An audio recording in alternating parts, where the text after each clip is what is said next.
Hi, I'm Gavin Glicksman. I'm here today with Ian Wright. Righty, where have you brought us? In the Absolute Radio Studio. This is where I do my show. How you doing? Righty, Chelsea in the Champions League final. They achieved the impossible, beat supposedly the best team in the world in Barcelona. Yeah. What's your thoughts about that? I'm delighted for Chelsea, and I've been saying on the radio show as well for a few weeks now, making joke to the fact that the Chelsea boys, they're in the last chance saloon in respects of redemption and going back to a Champions League final, and then they play arguably the best football team that's been around for the last 50 years, could be the best football team ever, and then Chelsea beat them, and they went and done it. And people talking about, oh, Chelsea, it was a disgrace to English football that they played like they played. Did anyone honestly, Gav, believe that Chelsea should go to Barcelona and try and stand toe-to-toe with them? It's ridiculous. It's a ridiculous thing to do. And the way to beat Barcelona, is, if you watch the Real Madrid game before the Chelsea one, is soak up their pressure, stop them from trying to get in, put loads of men in that little area where they want to do their 1-2 stuff and everything, try to just nick through people and then break on them. And that's what they done with Ronaldo and Di Maria last week. And although Chelsea couldn't do it because I don't think they had the players to do it, by the time when Barcelona were really going for the game, and then Torres, a big hopeful hump up the field, Torres controlled it brilliantly for someone who's bereft of any kind of confidence or so, and finished it really well. That is the way to beat Barcelona, because I feel their weakness is always the back two, but they never really get them exposed. And the way to beat them is to beat them on the counter-attack after flooding that little area in front of the 18-yard box with players to stop their little stuff. And Chelsea done it brilliantly. I was watching it with George Graham and Walter Smith, which was really quite an experience in itself. And at one stage they had 6 men across the back there, diving, throwing bodies in. It was the kind of performance that I don't think there's many other teams who went down to 10 men would play any differently. After John Terry was sent off, you almost had Didier Drogba, as you said, playing as an extra defender when there was like 6 across the back. How important was he over the 2 legs? Well, to be honest, we saw over the first leg, he got a lot of stick for the rolling around and all that stuff, which was quite annoying when you watch it, thinking, well, there isn't anything wrong with him, but it kind of broke their play up a little bit if you're going to look at it cynically. They couldn't really get into a rhythm, although they still had loads of chances. He gave away the penalty because he's in a position that's not very familiar to him, making tackles in there. But it's one of those where, and I think there's a lot of people out there, I sat there with the guys and I said, I just don't fancy Messi. I just didn't fancy him. The way the game was going, he hit the post in the game. The Peter Cech for me, I'd have to say, well, I think the saves he made earlier on made him man of the match for me. I'm sure people have different people. I think Ashley Cole's, again, brilliant.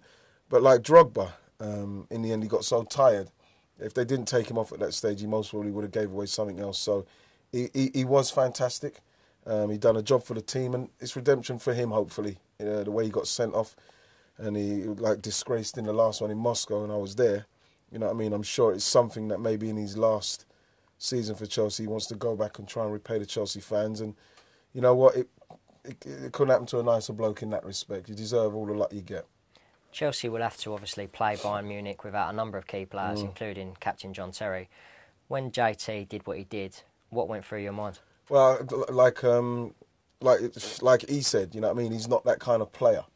You know what I mean? It's very hard for people to take him saying he's not that kind of player because he's done something that proves that he's got that in him. But I've never seen him do anything like that, and off the ball stuff or something like that. I've never seen him do it, so I can understand him saying that. But he's a complete mind freak. Say maybe it was 2-0. You know what I mean? He's time to maybe get redemption himself because of the penalty miss.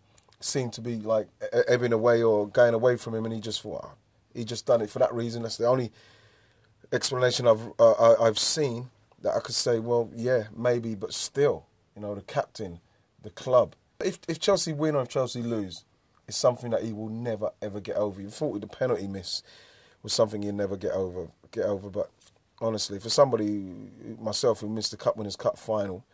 I did get back there the next year and we lost to Naeem's unbelievable goal, but it's something that will live with me forever, missing that. And for him to miss it in the manner he missed it, he's going to miss it in, it's something that I don't think he'll ever get over, ever.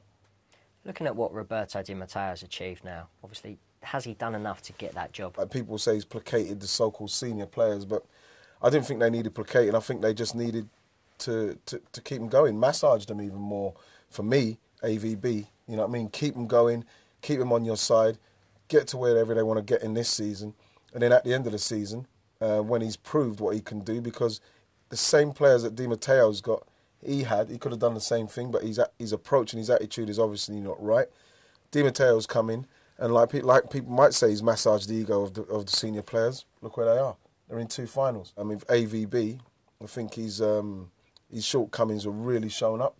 I think he should have been a little bit more. I don't know. People will say, well, you can't be a slave to the senior players, but you know what, you can be, because I think that Di Matteo is not so much a slave to him, but I think he's done enough for them, and now they've got to a place where they all have got something to prove, and I think that AVB should have done the same. But I'd like to see Roberto with a real good chance of it, a real good fist of it at the start of the season, with players that he's brought in, new tactics, whatever he wants to play, and then see how he goes from there. Because I think that he was on a hiding to nothing. He's on for me, a no-lose situation. And Chelsea were going nowhere underneath. It was going to be a disastrous season, and he's turned that around however he's done it. And it would be great to see someone like Roberto given the chance, with money, with players he wants to bring in, somebody who genuinely, passionately cares about Chelsea. But he's dealing with Roman Abramovich, who, you know what I mean, he's been sacking managers left, right and centre to get into this position. And now he's got an interim manager who's taken them to the final. He's taken them to literally the Holy Grail. And then what? If he's not the manager he wants, is he going to sack him for maybe delivering it? It's going to be a really interesting one to see. Looking ahead to the final, obviously Bayern Munich have got home advantage. Chelsea are going to be without Terry, Ivanovic, Ramirez and Morales. Can they do it? Remember, it is a UEFA sanctioned game, so they'll get the same amount of tickets, I'm sure, as Chelsea will get. I'm sure that just like Bayern Munich can fill it, Chelsea must probably be able to fill it. I don't think it's going to be anything other than the fact that they're used to playing on that pitch. It's any different. It's not like they're going to have more people in the stadium. But when you go through the catalogue of names there, like you did, Gav, with who's missing it, really is a major uphill task for them.